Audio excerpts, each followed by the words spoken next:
Hi friends, welcome to my channel Vani's vlogs. అందరూ ఎలా ఉన్నారండి? అందరూ బాగుండాలి, అందులో మనం ఉండాలి. ఇవాళ ప్యూర్ వెజ్ అండ్ హెల్దీ, పిల్లలకి నచ్చంది, పెద్దలకు నచ్చేది ఏంటో తెలుసా? ఆకుకూర, ఆల్ మిక్స్డ్ ఆకుకూర ఫ్రై విత్ పెసరపప్పు. ఓకేనా? ఏ ఆకుకూరలు ఉంటే అవి తీసుకోవచ్చు.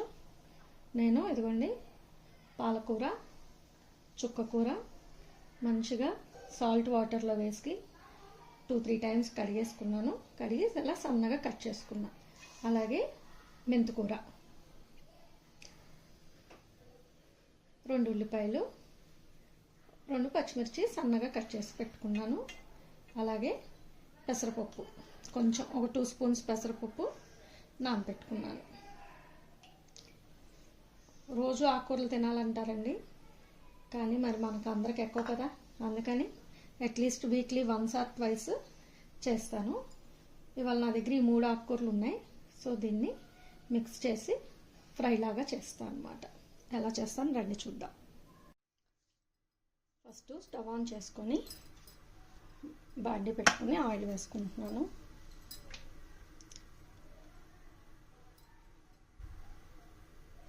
చాలా తక్కువ ఆయిలే వేద్దామండి. హెల్తీగా వండుకుందాం అనుకున్నాం కదా, నాన్ వెజెస్ తిన్నప్పుడు అంటే కంపల్సరీ ఎక్కువ ఆయిల్ వేస్తాం. సో వెజిటేరియన్స్లో కొంచెం తక్కువ ఆయిల్ వాడుకుందాం. ఆయిల్ వేడెక్కిన కదా కొంచెం శనగపప్పు, ఆవాలు, సాయిపప్పు, జీలకర్ర, ఒక వెల్లుల్లిపాయ దంచుకొని వేసుకుందాం. ఎందుకంటే వెల్లుల్లిపాయ ఫస్ట్ ఆయిల్లో వేసుకుంటే దాంట్లో ఉన్న పోషకాలన్నీ పోతాయండి. సో ఉన్న వాసన కోసం ఒకటి వేసుకొని లాస్ట్లో పచ్చి వేసుకుందాం అన్నమాట. మనం అప్పుడు దాంట్లో ఉన్న పోషకాలు పోవు, మన హెల్త్కి కూడా మంచిది. ఇప్పుడు కరివేపాకు, తాలింపు ఫ్రై అయిపోయింది. ఫస్ట్ ఉల్లిపాయ, పచ్చిమిర్చి వేసాను. ఈ సగం వేగాక అప్పుడు ఆకుకూర వేద్దాం అన్నమాట.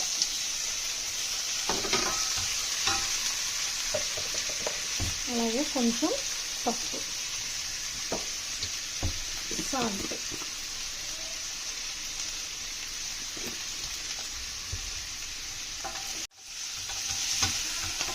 చాలా ఈజీగా ఫాస్ట్గా అయిపోతుంది.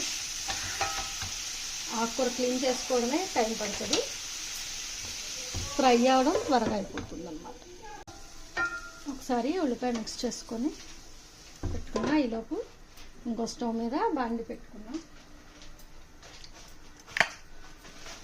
మా అబ్బాయి కోసం దొండకాయ వేపుడు చేస్తున్నా ఇవాళ.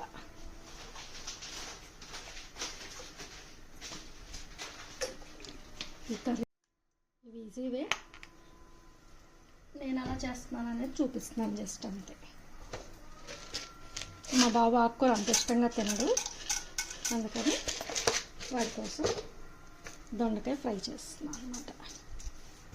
తాలింపు వేసేసుకున్నాం.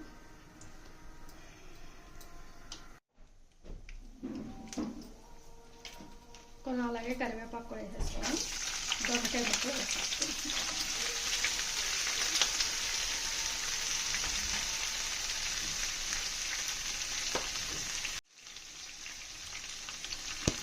అలాగే ఇందులో కూడా కొంచెం సాల్ట్,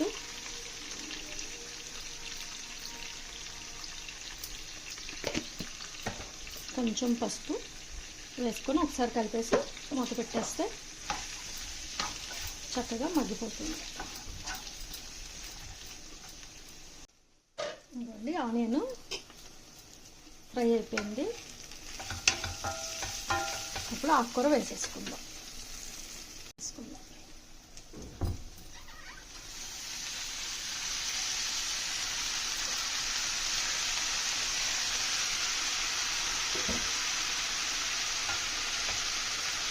వేసుకొని ఒకసారి బాగా మిక్స్ చేసి కొంచెం ఉడికే వరకు ఫస్ట్ మూత పెట్టుకుందాం.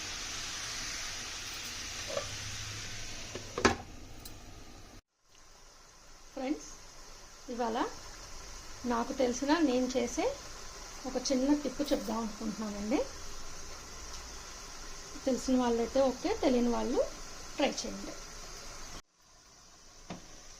ఇవ్వండి, కుక్కర్లో రైస్ కడిగేసి పెట్టుకుంటాను. ముందే ఒక 2 hours అన్న నానబెడతాను. నేనేం చేస్తాను అంటే మామూలు రైసు బ్రౌన్ రైస్ రెండు కలిపి వండుతాను.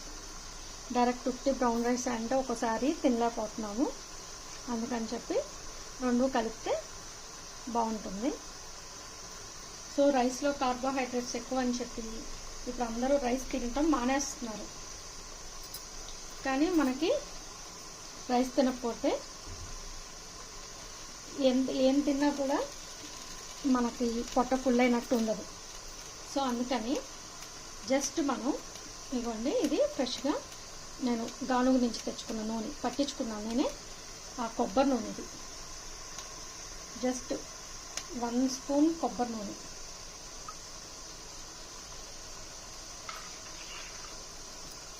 ఈ కుక్కర్ స్టవ్ మీద పెట్టుకునేటప్పుడు మనం అది పెట్టేసుకుంటే ఇంకా మనకి తేడా ఏం ఉండదండి. రైస్ మామూలుగానే ఉంటుంది, స్మెల్ కూడా ఏం రాదు. నచ్చిందా ఫ్రెండ్స్ ఈ టిప్? అప్పుడు రైస్ తినచ్చు, ఎంత తిన్నా ఏమి ఇబ్బంది ఉండదు. కాకపోతే దాంట్లో ఉన్న కార్బోహైడ్రేట్స్ పర్సంటేజ్ అనేది తగ్గుతుందన్నమాట. నేనైతే ఇలాగే చేస్తాను, మీరు కూడా ఒకసారి ట్రై చేయండి. ఏదైనా ఎక్కువ తింటే ఏదైనా ఇబ్బందేనండి, ఏదైనా లిమిట్గా తినాలి. సో లిమిట్గా తినే దాంట్లో కూడా మనం కొంచెం హెల్తీగా చేసుకున్నాం అనుకోండి, అప్పుడు ఇబ్బంది ఉండదు. మనం నచ్చినవి అన్నీ తింటాం మానేయాల్సిన అవసరం కూడా ఉండదు. ఓకేనా ఫ్రెండ్స్? నచ్చిందా మీకు ఈ టిప్? నచ్చితే మీరు కూడా ఒకసారి ఇలా ట్రై చేయండి.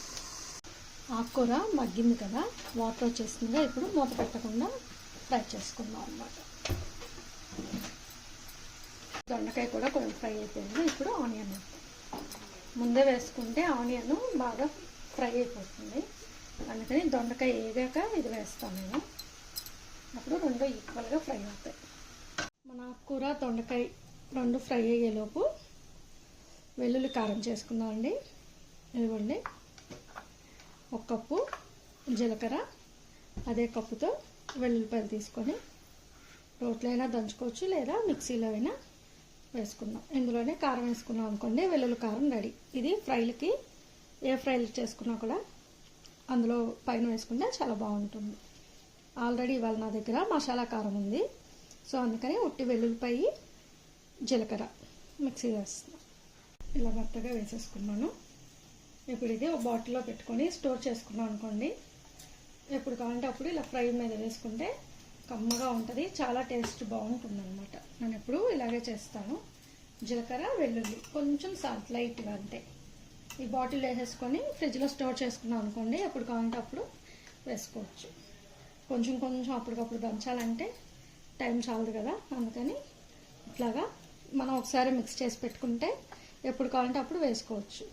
మసాలా కారం లేని వాళ్ళు పచ్చికారం ఉందనుకోండి, ఇందులోనే పచ్చికారం కూడా వేసేసుకొని ఒకసారి తిప్పుకొని ఇంకా అది వేయచ్చు అనమాట. అది బాగుంటుంది. వాళ్ళ నా దగ్గర మసాలా కారం ఉంది, మొన్న మా పిన్ని దగ్గరికి వెళ్తే తను ఇచ్చింది టేస్ట్ చేయమని, చాలా బాగుంది. అందుకని వాళ్ళ కూరలో చేస్తున్నాం అనమాట. ఫ్రై అయిపోయింది, ఆయిల్ తక్కువ వేసుకున్నాం కదండి, అందుకే కొంచెం అడిగంటుంది, ఈ కళాయికి అంటేస్తుంది అనమాట. ఇప్పుడు మనం పెసరపప్పు వేద్దాం. ఫ్రై అనుకున్నాం కదా, అందుకని పెసరపప్పుని లాస్ట్లో వేద్దాం. కొంచెం ఎక్కువ వద్దు. అలాగే కొంచెం కారం.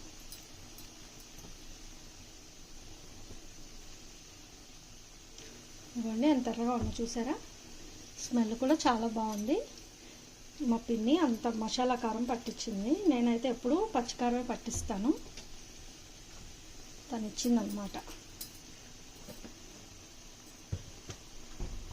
స్మెల్ అదిరిపోతుంది కూరలో వేయగానే. అలాగే కొంచెం వెల్లుల్లి కారం కూడా వేద్దాం, వెల్లుల్లి జీలకర్ర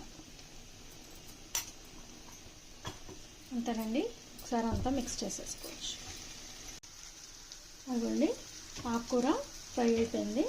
ఇప్పుడు జస్ట్ లైట్గా కొంచెం కసూరి మేతి వేసుకుందాం. అంతేనండి, సింపుల్గా ఈజీగా అయిపోతుంది. వేసి ఒకసారి కలిపేసుకొని ఒక్క నిమిషం ఉంచి కట్టేయడమే.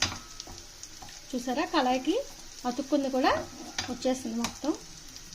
ఈ కళాయి బాగుందండి, ఐకియాలో తీసుకున్నాను కదా, ఇలా ఫ్రైస్కి అన్నిటికీ బాగుంటుంది. చాలా బరువు ఉంది కళాయి కూడా, బాగుంది. ఈసారి ఎవరైనా హైదరాబాద్ వెళ్ళినప్పుడు మీరు కూడా తీసుకోండి ఇలాగా. అల్యూమినియం వద్దు, స్టీల్ వాడండి అంటున్నారు కదా, చూద్దాం, అది కూడా మన హెల్త్కి మంచిదే కదా. ఇవ్వండి, అంతే అయిపోయింది మన ఆకుకూర ఫ్రై అయిపోయింది. ఇంకొంచెం నూనె ఎక్కువ వేసుకుంటే ఇంకా కొంచెం పొడి పొడిగా వస్తుంది. నేను ఆయిల్ తక్కువ వేసాను కదా, అందుకని కొంచెం శుద్ధంగా, కానీ టేస్ట్ మాత్రం చాలా బాగుంది. ఇప్పుడే మా శ్రీదేవికి చూపించాను, చాలా బాగుందమ్మా, చికెన్ కూర కూడా పనికిరాదు దీని ముందండి. నేను ఏం మసాలాలు ఏమీ వేయలేదు, జస్ట్ వెల్లుల్లి జీలకర్ర అంతే. ఓకేనా ఫ్రెండ్స్, ఒకసారి కలిపేసుకొని స్టవ్ ఆఫ్ చేసేద్దాం. అయిపోయిందండి దొండకాయ ఫ్రై, అలాగే ఆకుకూర ఫ్రై. దీన్ని ఫ్రై అనొచ్చు, కర్రీ అనొచ్చు. ఒక్కోసారి టేస్ట్ చేస్తే కొంచెం కారం ఎక్కువ వేసాం అనుకోండి, ఇంకా పచ్చళ్ళలాగా కూడా ఉంటుంది అనమాట. కానీ టేస్ట్ అయితే బాగుంటుంది, మా ఇంట్లో అందరికీ నచ్చుతుంది అనమాట. ఓకేనా ఫ్రెండ్స్, ఇది నా స్టైల్లో ఇవాళ నేను చేసిన 2 రెసిపీస్ అన్నమాట. ఈజీవే, తెలియని వాళ్ళు ఉంటే నేర్చుకుంటారని చూపించాను. మీరు కూడా ఒకసారి నా స్టైల్లో ట్రై చేయండి, టేస్ట్ చేసి నాకు కామెంట్ చేయండి. ఓకేనా ఫ్రెండ్స్, అలాగే నా వీడియో నచ్చితే లైక్ చేయండి, షేర్ చేయండి, అలాగే సబ్స్క్రైబ్ చేయండి. Thank you friends.